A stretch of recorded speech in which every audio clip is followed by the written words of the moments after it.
كعك الطفولة؟ شو هالكعك اللي ساويته أنا. تعالوا نحكي الطريقة ونسترجع ذكرياتنا مع بعض، شو رأيكم؟ مين عندكم أشهر بياع كعك ببلدكم أو بسوريا؟ الحمص كان اسمه العكام على طريق البيماس وبجوت الشياح. شوف الطريقة: كاستين و3/4 طحين.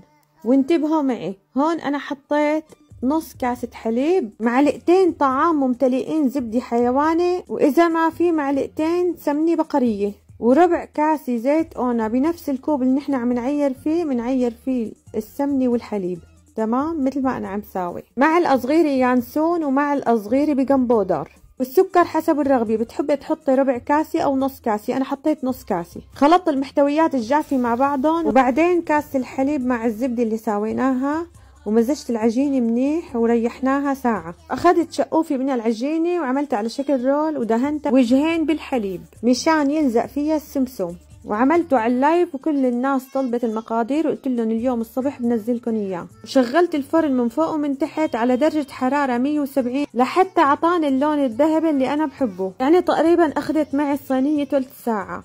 وهلا مين عقله صغير مثل حكايتي وحابب ياكل كعك مع شاي؟ انا بصراحه ما عم لاقي كعك طيب هون عندنا باوروبا، وعملت طريقه اشهر بياع كعك بالبلد. اذا جربت الطريقه ارجعوا علقولي، وهلا لا تنسوا اللايك للفيديو وتابعوني حتى ما تضوعوني. سلام.